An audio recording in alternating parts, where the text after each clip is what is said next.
Podemos decir, queridos hermanos, que la palabra de Dios es la boca de Dios, es el medio por el cual Él se comunica con nosotros. Nosotros lo hacemos a través de la oración. Cada petición y cada acción de gracias que elevamos delante de Él es algo que Dios ha hecho en nosotros y lo elevamos hacia Él. Pero cada palabra que leemos de las Escrituras es Dios dirigiéndose a nosotros. ¿No se ha encontrado usted en un momento en su vida en la que le ha dicho a Dios, Dios, por favor, háblame? Háblame, Dios, quiero escucharte. A veces creemos que entonces el cielo se va a abrir y vamos a escuchar una voz del cielo y vamos a escucharlo oralmente y el ser humano ha sido engañado a través de estas cosas. El hombre religioso ha engañado a otros incautos que no miran en las Escrituras la verdad, sino que tienen el deseo de escuchar voces.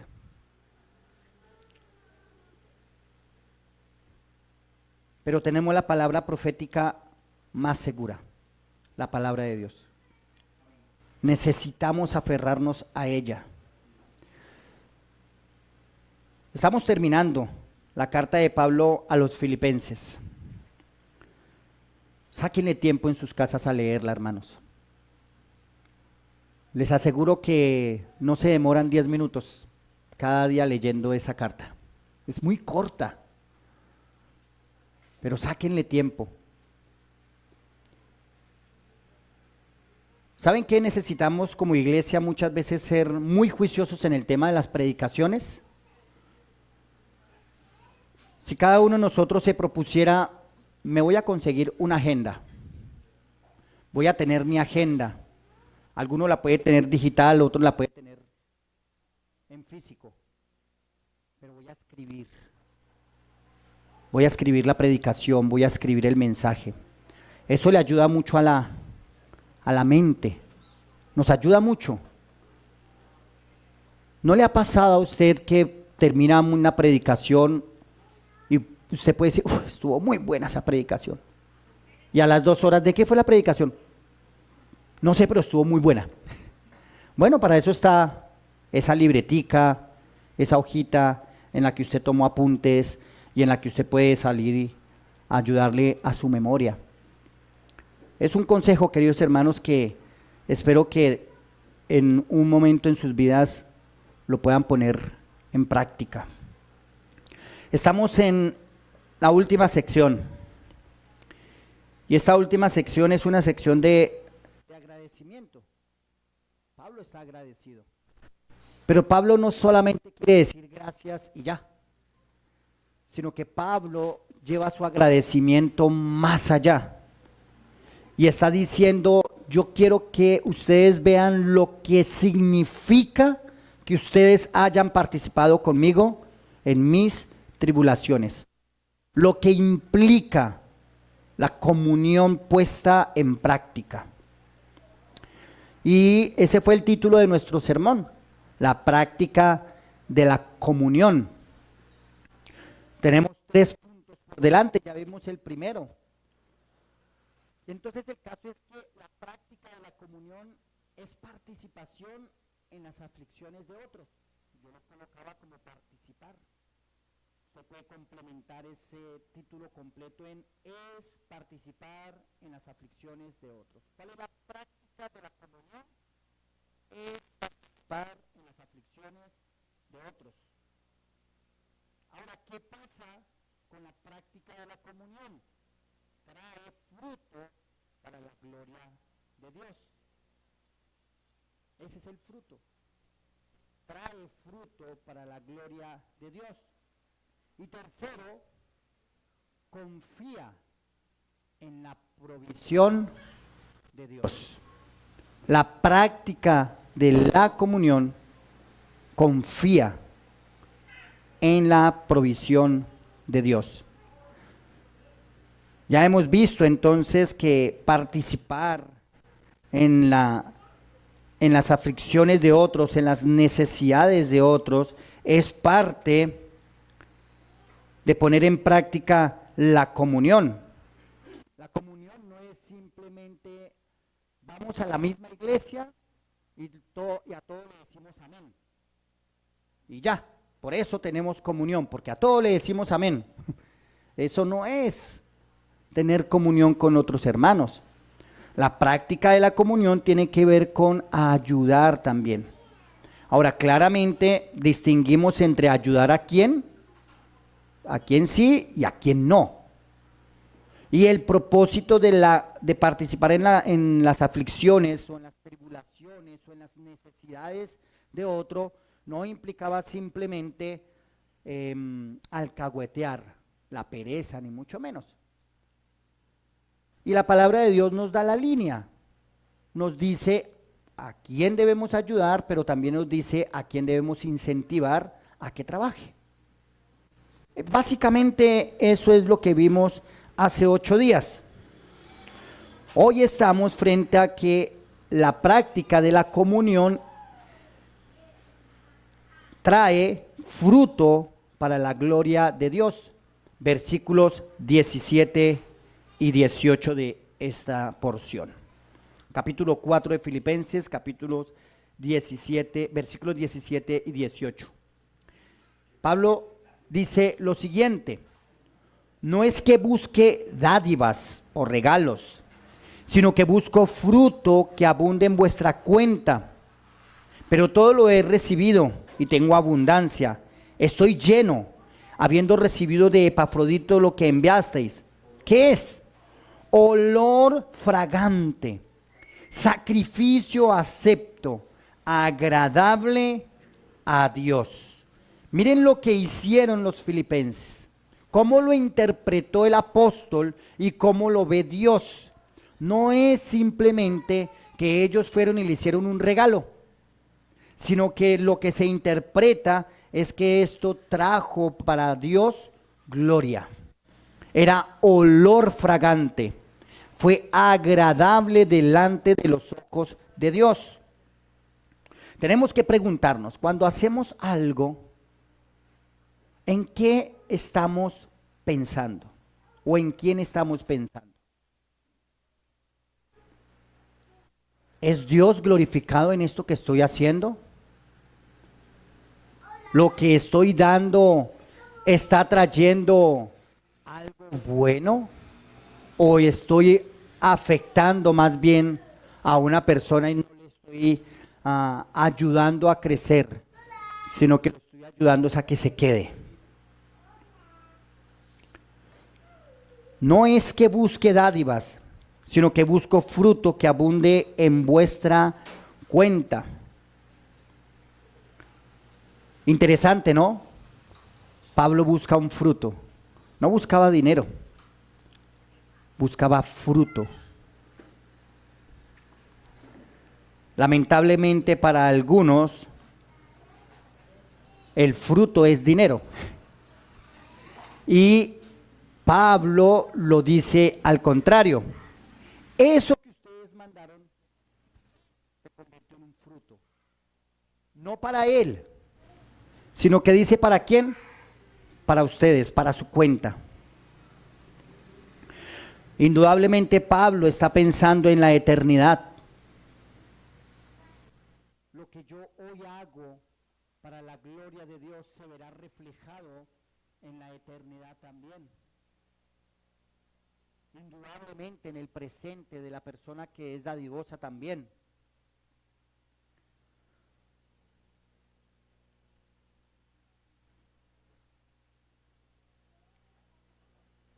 Cuando Pablo está pensando en estas palabras, está llevando a los hermanos en Filipo a que vayan más allá de simplemente ser una ONG, de simplemente convertirse en un lugar donde hay un montón de cosas y se reparte y ya, lo importante es que yo di. No se está buscando eso.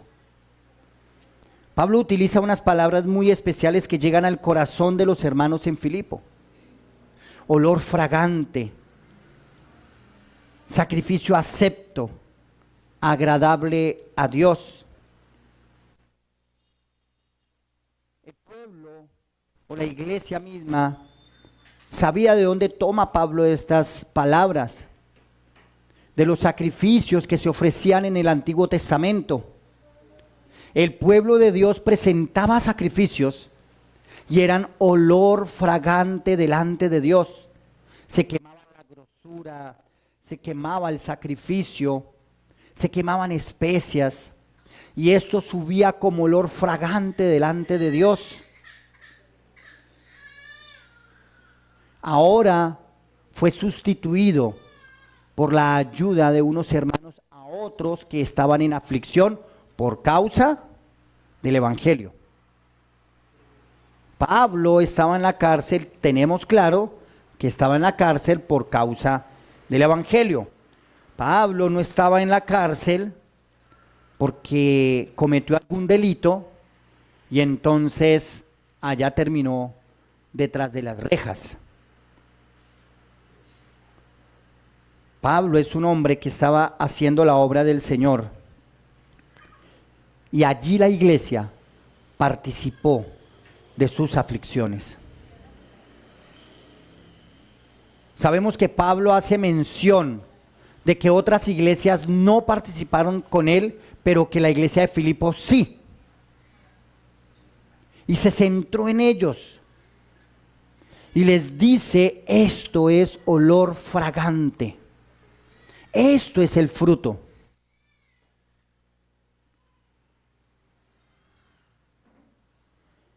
Juan capítulo 15, versículo 5. Miremos lo que dice este pasaje. Juan capítulo 15, versículo 5. Dice así el Señor Jesucristo: yo soy la vid, vosotros los pámpanos.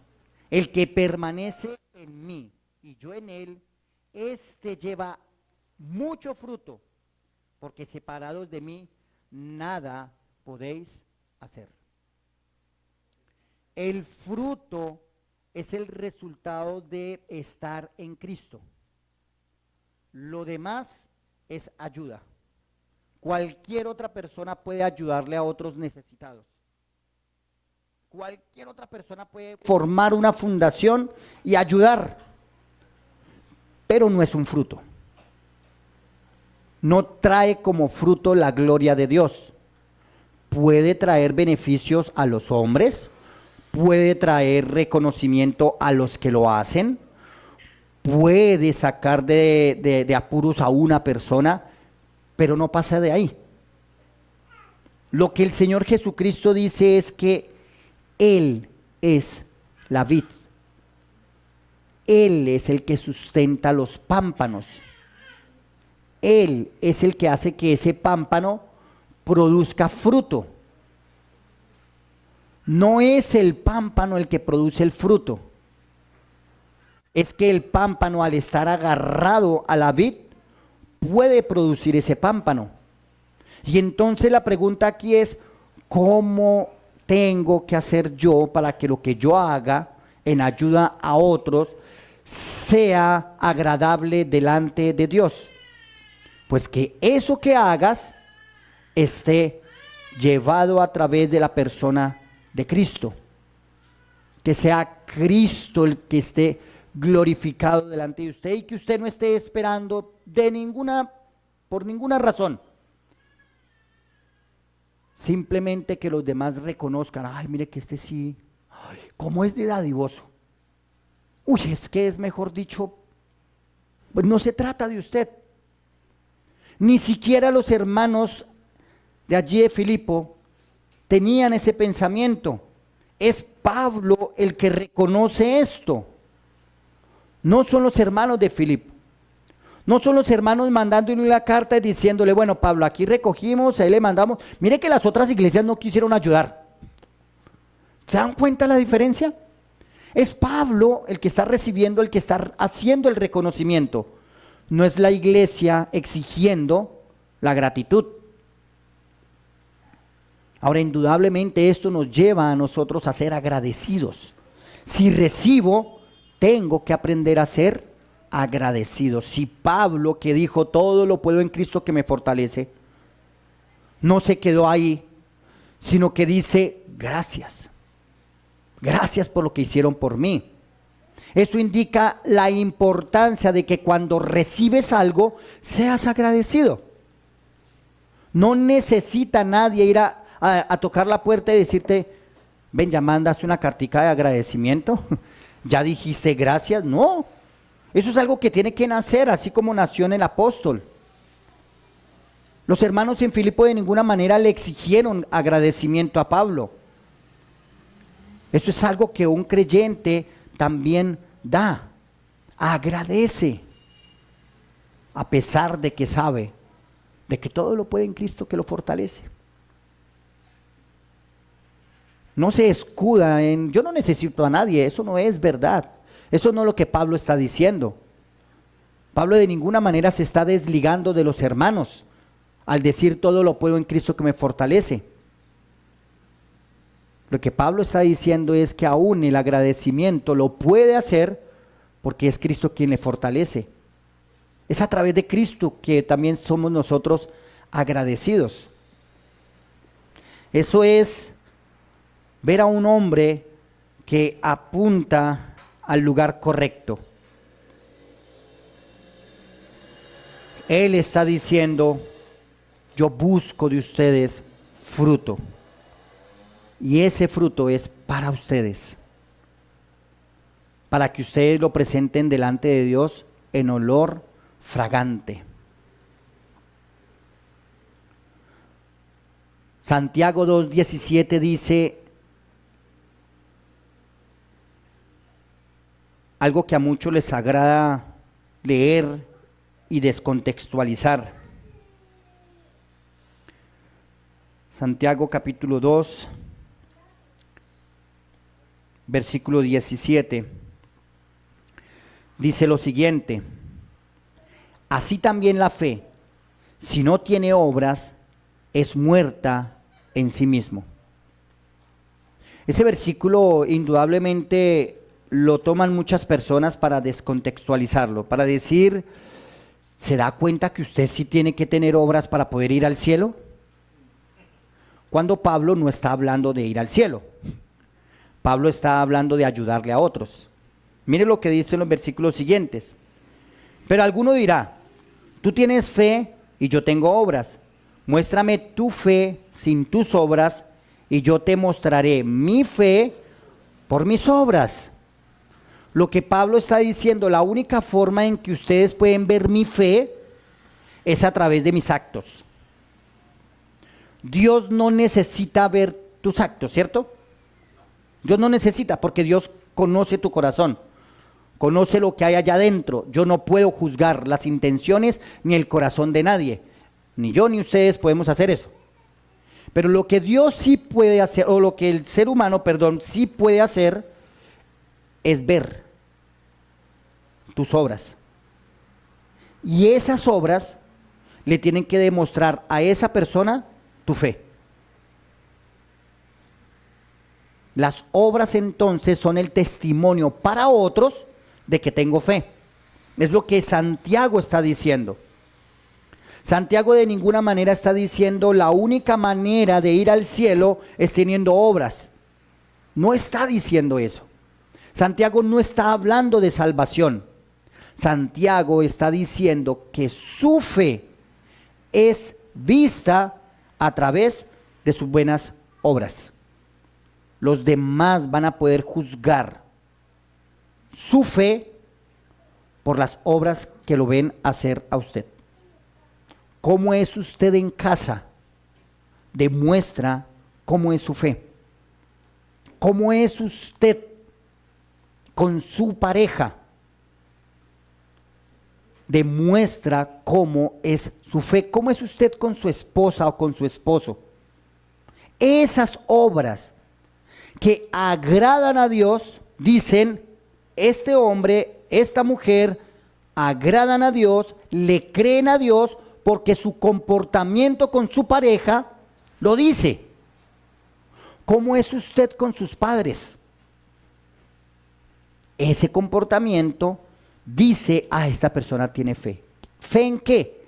En que lo que dice la Biblia es lo que él está practicando con sus padres, con su pareja, con sus semejantes. ¿Cómo es usted con su prójimo?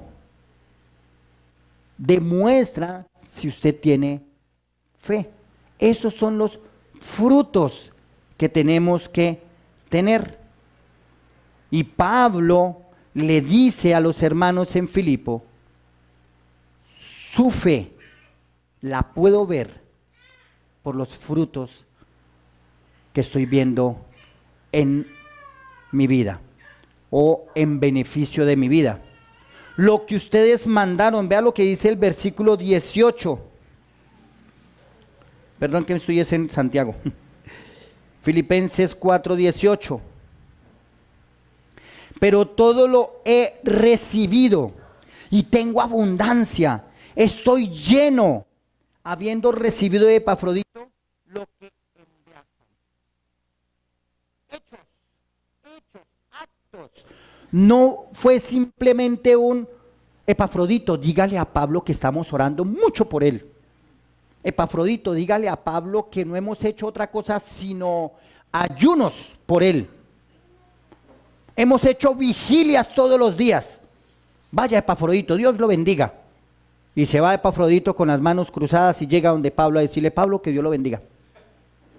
No, fueron actos, hechos, lo que llegaron a las manos de Pablo. No fue una fe mística.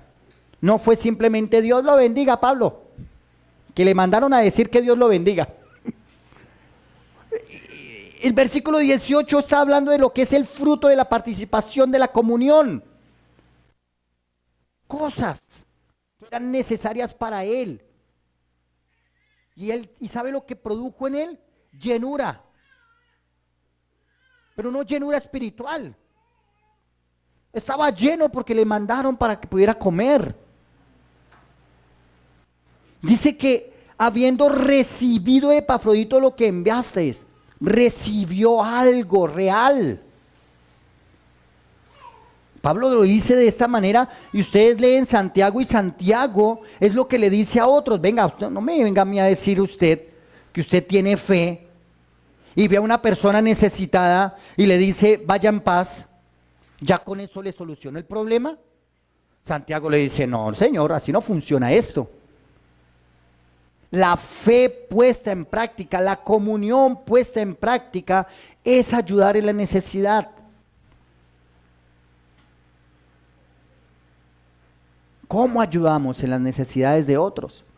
Indudablemente lo hacemos a través de nuestras ofrendas, lo hacemos a través de nuestras donaciones, lo hacemos a través de extender la mano para otro. Tal vez alguno necesita ayuda de alguna manera.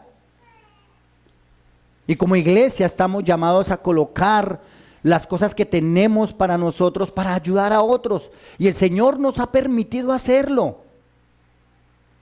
Hemos tenido entre nosotros personas que necesitan ir al hospital. Vamos y los llevamos. Hemos tenido entre nosotros personas que necesitan algo de comer. Vamos y le ayudamos. Esa es una forma. Ojalá y el Señor produjera más en nosotros para sí mismo dar, pero vamos a la medida de Dios. Por algo Dios permite que sea así.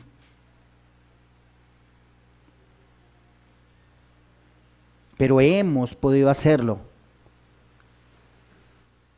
Y queridos hermanos, nunca, jamás el Señor nos libre que sea para tener a personas entre nosotros sentadas y ya, porque buscamos ir más allá y ahorita estamos preparándonos para el discipulado y estamos preparándonos para discipular porque queremos ofrecer algo más que simplemente una libra de arroz.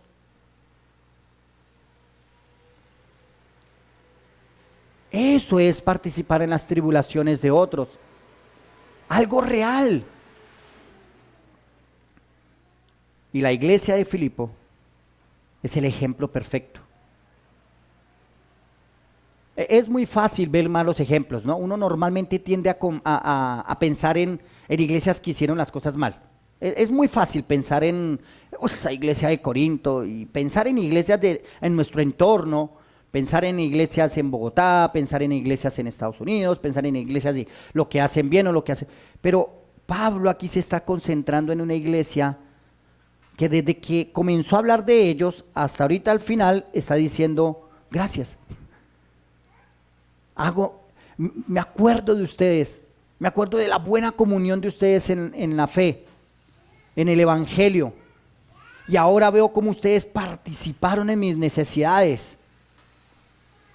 Es necesario que aprendamos a concentrarnos en aquellas cosas buenas para ponerlas por práctica, para ponerlas por obra.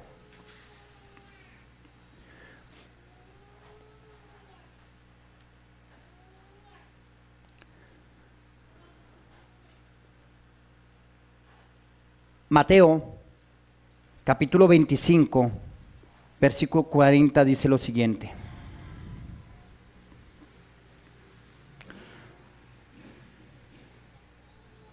Mateo capítulo 25, versículo 40. Dice así el Señor Jesucristo. Y respondió el rey, les dirá, de cierto os digo, que en cuanto lo hiciste a uno de estos mis hermanos más pequeños, a mí lo hicisteis. Entonces dirá también a los de la izquierda, apartaos de mí, malditos, al fuego eterno preparado para el diablo y sus ángeles. Estas son palabras fuertes, ¿no? Indudablemente el contexto de lo que está hablando allí el libro de Mateo habla de aquellos que creyeron y los que no creyeron. Pero piensa en lo siguiente, en las palabras del Señor Jesucristo. Él hablaba de aquellos necesitados y de cómo aquellas personas que se preocuparon por ellos lo hicieron como haciéndolo al mismo Señor Jesucristo. Y quiero rescatar ese ejemplo. Cuando nosotros damos, debemos pensar en nuestro Señor Jesucristo, como sirviéndole a Él, como saciando la sed de Jesús, como vistiendo al Señor Jesucristo, como sacrificándonos por Él. Es la única manera en que nosotros vamos a buscar hacer algo bueno por otro con excelencia, porque pensamos en la persona de Cristo, porque nos volcamos hacia las necesidades de Él pensando en que estamos haciéndolo como para el Señor.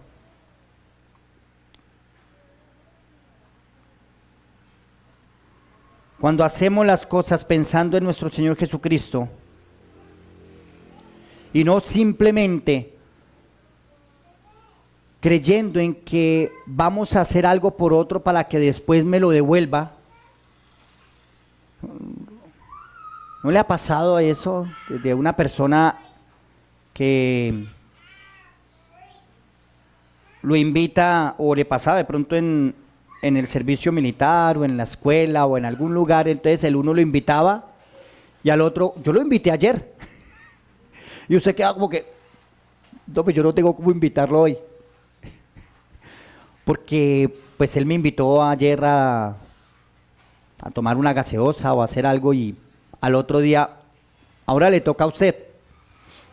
Eso es muy común, ¿no? Pero en lo que Pablo le está diciendo a los hermanos es que ellos participaron. Y los hermanos no esperaban recibir algo de Pablo, porque Pablo no podía devolvérselos. Pablo estaba en la cárcel.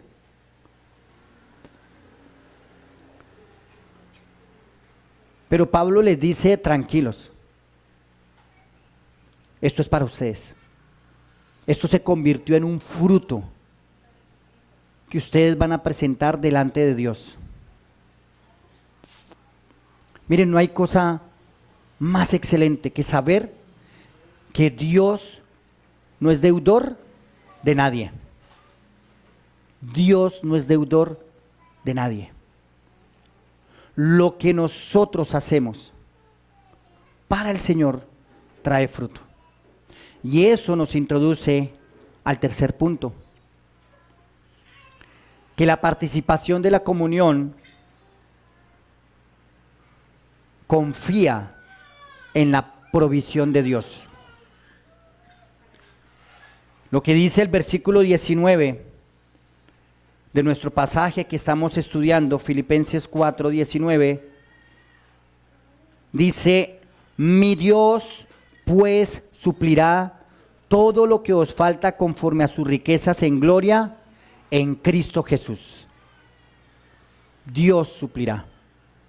Dios no es deudor de nadie. Cuando tú das, Dios obrará. Esa es una verdad que ninguna iglesia puede negar, que lamentablemente algunos hicieron énfasis única y exclusivamente en esos pasajes que hemos leído, que el que siembra escasamente cosechará.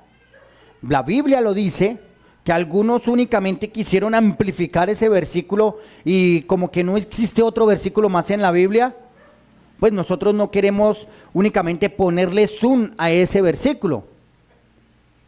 Pero es una verdad. Dios produce bendición en aquellos que son dadivosos. Esa es una verdad. Pero no quisiéramos estar cada 8 días mencionando el versículo para que a usted, hermano, se acuerde de que tiene que meter la mano al drill.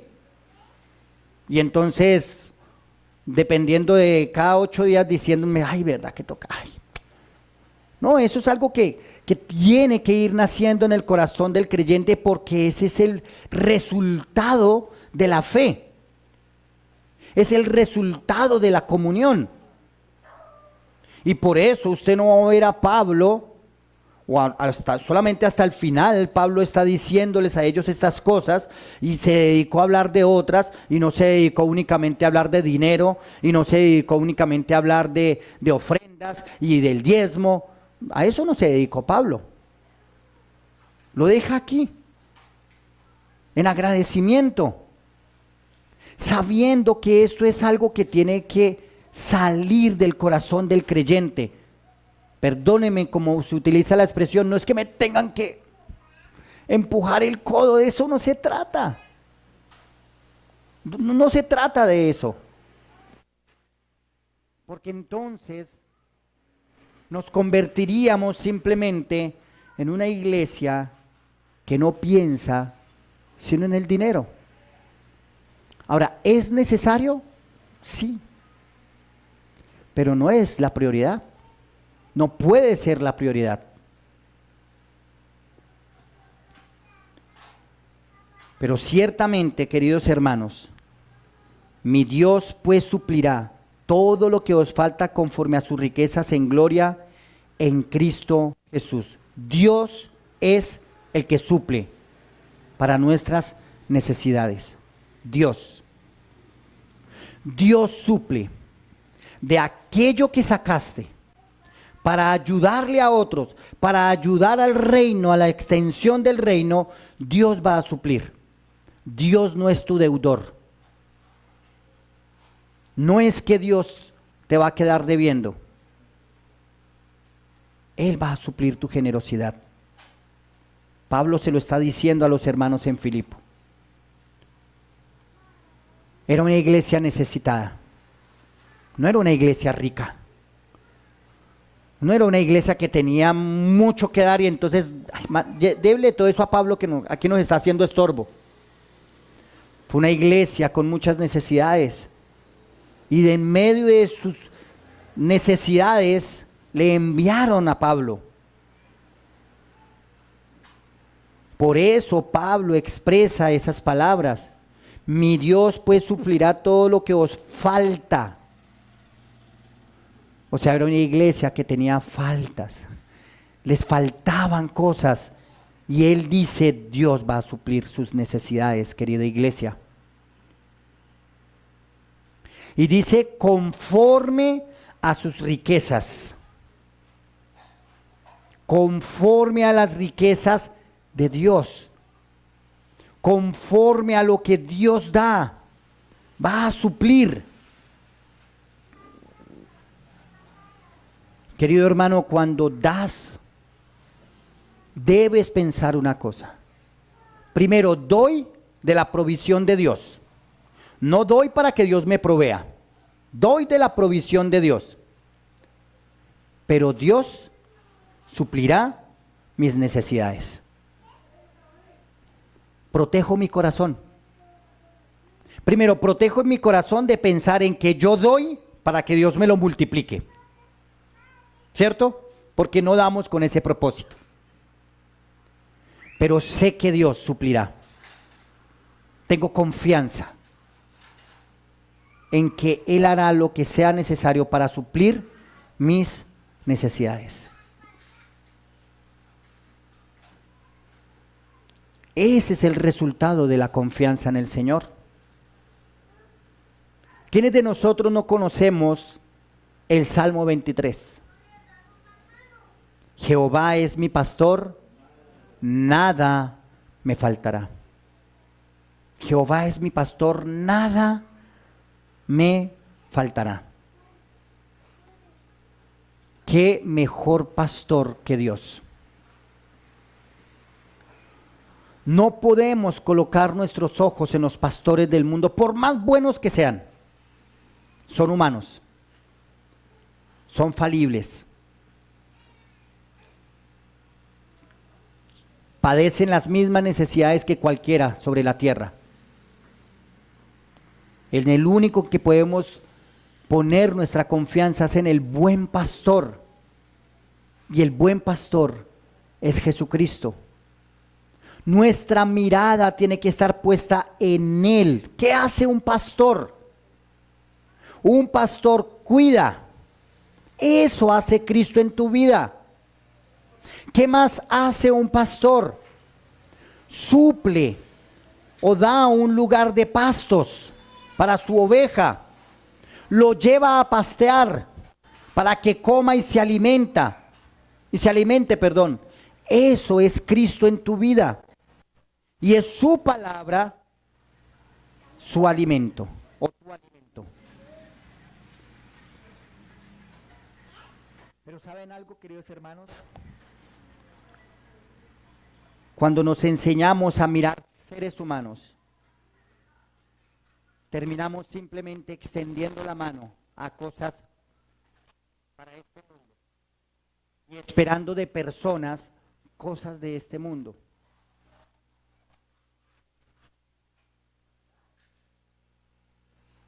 Pablo fue claro. Pablo dijo que él toda confianza la tenía en Dios, pero que era agradecido con los hermanos. Cuando protegemos nuestro corazón de esta manera, no estamos haciendo las cosas al contrario. No es que ya estoy satisfecho porque ustedes me dieron, entonces ahora sí todo lo puedo en Cristo. Tendríamos los valores invertidos.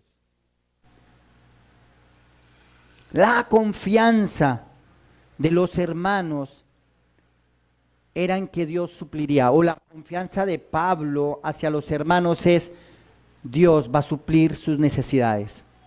Descansen en Él.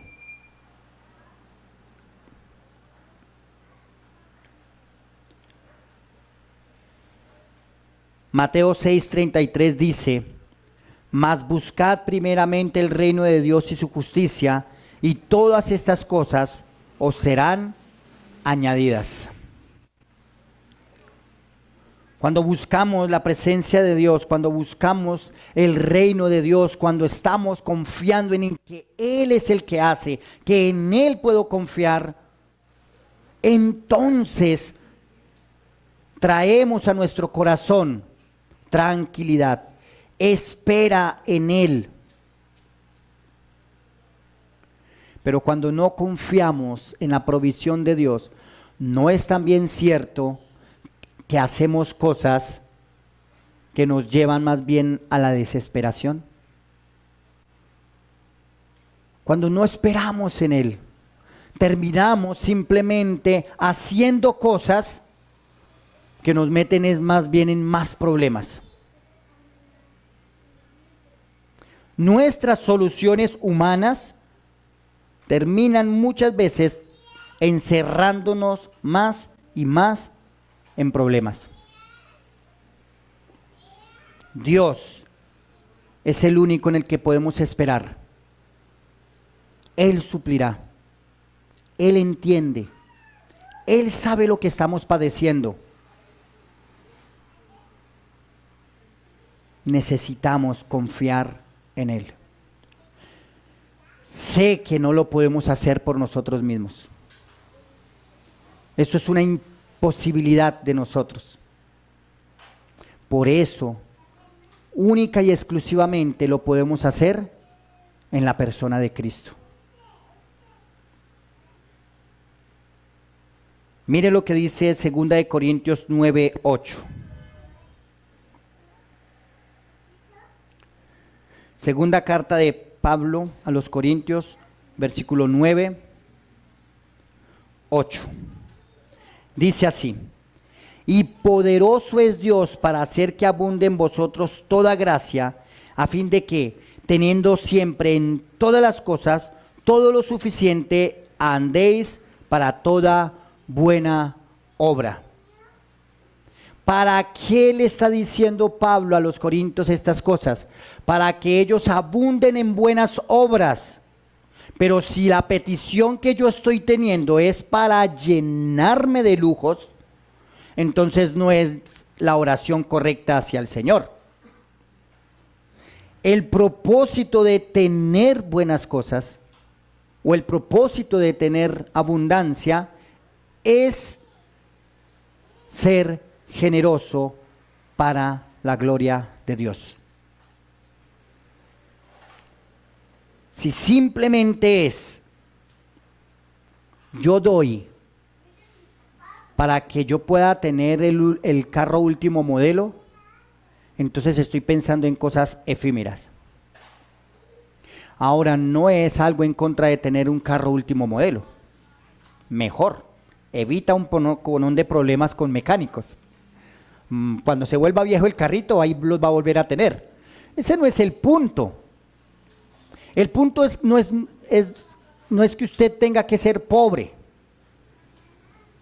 Porque si usted es pobre, entonces usted es buena gente. No, eso no es la verdad. El punto es que en medio de la abundancia en la que usted esté, sea generoso. Y el punto es que en medio de las necesidades en las que usted esté, sea generoso. ¿Por qué?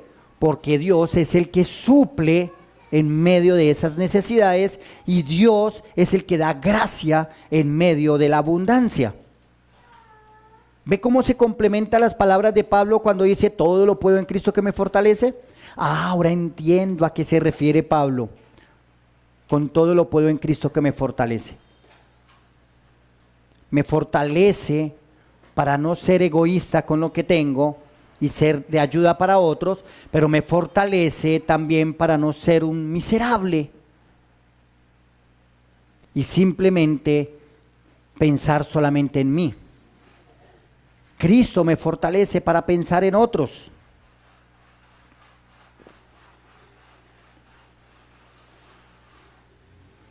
¿Qué principios entonces aprendemos en esto, queridos hermanos?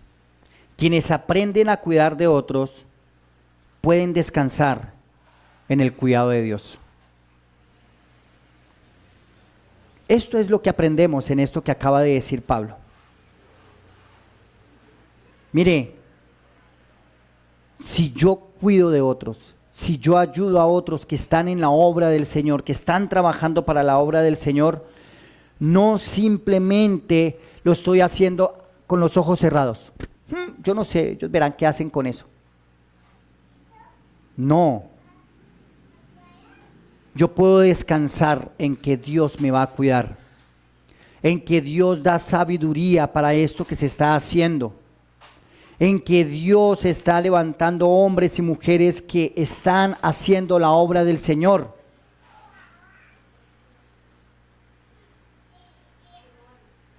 El primero en el que aprendimos esto fue del Señor Jesucristo. Él es el siervo sufrido, el siervo del que habló Isaías en el capítulo 53,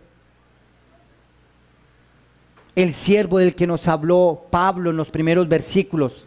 Se despojó a sí mismo tomando forma de siervo, haciéndose obediente hasta la muerte y muerte de cruz. Ciertamente llevó él nuestras enfermedades y sufrió nuestros dolores. Isaías 53, versículo 4. Cristo Jesús fue el primero en hacer una obra delante del Señor que llevó fruto. Una obra que fue en beneficio de nosotros. Cristo produjo el fruto perfecto. Es en ese fruto en quien nosotros debemos descansar.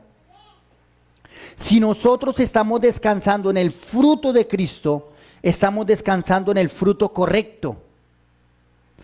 Pero si al final de esta predicación estamos descansando, bueno, yo sí soy buena gente, yo sí le doy a los demás, estoy descansando en el fruto incorrecto. El fin de esta charla y de esta predicación, queridos hermanos, no es que usted se vuelva dadivoso, es que usted descanse en aquel que produjo un fruto perfecto, digno de alabanza. Y ese es Cristo Jesús. Y sobre ese fruto, entonces usted deposita sus buenas obras. Y usted dice, ahora entiendo por qué yo debo dar, porque mi Señor dio todo. La forma correcta es ir a la cruz. La forma correcta es entender que Cristo llevó un fruto perfecto delante de Dios. La forma correcta, queridos hermanos, es hacer lo que le agrada a Dios. Y lo que le agrada a Dios es descansar, es que descansemos en la obra de Cristo. Si lo que tú haces es con el propósito de alcanzar el cielo, déjame decirte que esa escalera se te rompió. Yo me porto bien, yo a nadie le hago daño, yo no me meto con nadie. Cuando yo me muera me tengo que ir para el cielo. Es que, mejor dicho, más bueno que yo no hay nadie. Pues tengo una mala noticia. No te sirve de nada ese fruto. Es descansar en la obra perfecta de Cristo en la cruz del Calvario. El único fruto perfecto es Cristo. Si no has conocido a Cristo como tu Señor y Salvador, el cual se despojó a sí mismo y tomó forma de siervo, si no estás descansando en ese verdadero siervo, todas tus obras no son más que trapo de inmundicia. Hoy te invito a que reconozcas que Cristo Jesús fue a la cruz del Calvario para darte vida eterna. Hoy te invito a que vayas a la cruz del Calvario y reconozcas tu pecado delante de Él y le digas, perdóname, me aferro a la obra que hiciste y me despojo de mis obras. Si como creyente estás haciendo obras para que los demás te aplaudan, te invito a que mires la obra de Cristo, que no recibió aplausos de los hombres, sino gloria de Dios. Si como creyente piensas que los demás tienen que estar aplaudiendo lo que haces, tus obras no pasan del techo.